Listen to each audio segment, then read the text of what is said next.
Welcome to This Explainer. Today, we're unpacking a truly fascinating journey, which is how children build their emotional awareness. We'll be focusing on the absolutely crucial first 5 years. This is a time long before they can even string a sentence together. It's a period of massive, almost invisible growth, and honestly, understanding it can completely change how we interact with the youngest people in our lives. So here's our roadmap for today. 1. Emotional awareness begins here. 2. Infancy, building early trust. 3. Toddlers and big feelings. 4. Preschool, empathy through play. 5. 3 practical caregiver supports. And 6. The map for a lifetime. Section 1. Emotional awareness begins here. To start off, we really need to understand a fundamental truth from our source material. Emotional awareness doesn't just happen in a vacuum. It begins strictly, and quite beautifully, within relationships. Over these first 5 years, we move from infancy's preverbal cues to the toddler's rapidly growing sense of self, and finally to the preschooler's emerging empathy.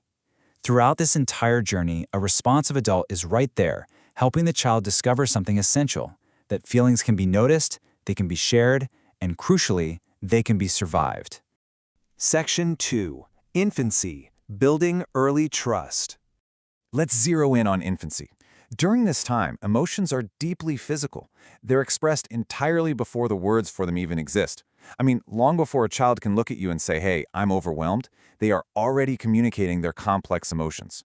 They do this through crying, movement, facial expressions, reaching out, or sometimes just turning away. Babies literally use their entire bodies to show pleasure, distress, interest, surprise, fear, and frustration. And this is exactly where a responsive adult steps in to help translate all those physical signals. Now, when we talk about responding to an infant, there is a profound reassurance to keep in mind. The pattern is not about a perfect response every single time. Seriously, you don't have to be flawless. Rather, it's the repeated experience that distress can lead to comfort and connection. That consistency over time is exactly how infants begin to build deep foundational trust. As caregivers respond, language starts to organize this wild emotional world. A caregiver might mirror a baby's expression and use simple phrases like, "That sound startled you," or "You are excited to see grandma."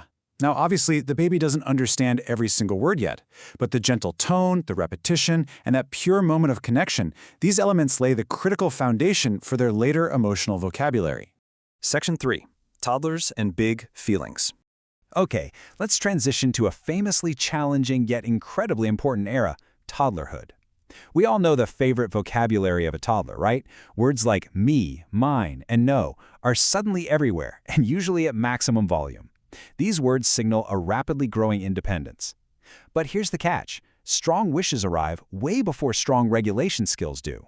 So a toddler might want a toy with enormous, overwhelming intensity, yet they possess basically zero developmental ability to actually wait for it. And that brings us to one of the most misunderstood behaviors out there, the tantrum. We really need a vital reframe here. The old view tells us a tantrum is proof of a bad child or failed parenting. But the developmental reality?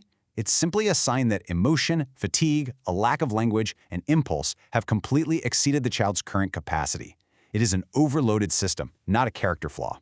When a child's capacity is exceeded like that, adults can step in with something called co-regulation.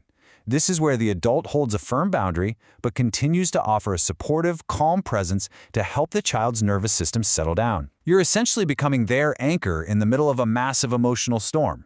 So, what does co-regulation actually sound like in practice? You can literally take this exact script home today. I will not let you hit. You're very angry. I am here while your body calms. Notice how it holds the boundary, I will not let you hit, while actively supporting and validating the child's overwhelming feelings. You are very angry. I am here while your body calms. It is firm, yet entirely supportive. Section 4. Preschool, empathy through play. As we survive toddlerhood and reach the preschool years, that chaotic conflict slowly gives way to a blossoming emotional understanding. By this stage, many children can identify a much wider range of emotions. And more importantly, they begin to understand that other people might actually feel differently than they do. This is when empathy becomes beautifully visible. You might see a child bring a tissue to a crying friend, or naturally adjust a game after realizing someone else is feeling left out. But how do they learn this? Well, our source emphasizes that play is one of the most powerful emotional classrooms. Through activities like pretend play, drawing, stories, and role play, children get to revisit really complex themes. They explore fear, separation, power, fairness, and friendship, but they get to do it in a highly manageable and totally safe form. Adults can absolutely join in this play, but the real trick is doing it without controlling the narrative. By simply asking a reflective question like, "How does the bear feel now?" you invite reflection and spark emotional insight without taking over their vital processing work. Section 5.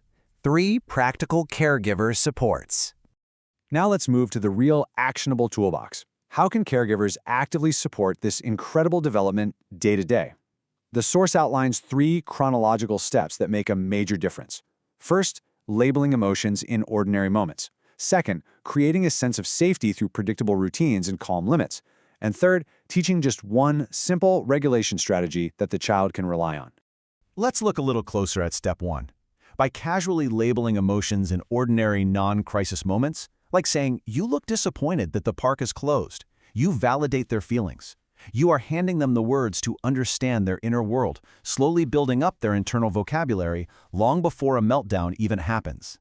Once you've built that emotional vocabulary and created a safe, predictable routine for step 2, we reach step 3, teaching a simple regulation strategy. This gives them a tangible tool for their bodies. A great example from the text is having them imagine smelling a flower, taking a deep breath in, and slowly blowing out a candle, exhaling slowly. It's incredibly simple, but it gives them real agency to regulate their body when things get tough. Section 6. The Map for a Lifetime. Finally, let's step back and look at the big picture. What does all this early emotional development mean for the future? Well, please keep this reassuring fact from the source in mind. Development does not move in a straight line. A child might use their words beautifully on Tuesday and then completely collapse into tears on Wednesday. And this is especially true when they are hungry, tired, ill, or overwhelmed. A collapse isn't a failure or a regression, it's honestly just part of being human. Because ultimately, the goal is not to force early independence from emotion. We aren't trying to make children immune to their feelings or turn them into unfeeling robots. The true goal is cultivating a growing partnership with emotion. We want them to know for sure that feelings have names, that their bodies give them signals, and that other people have inner worlds too.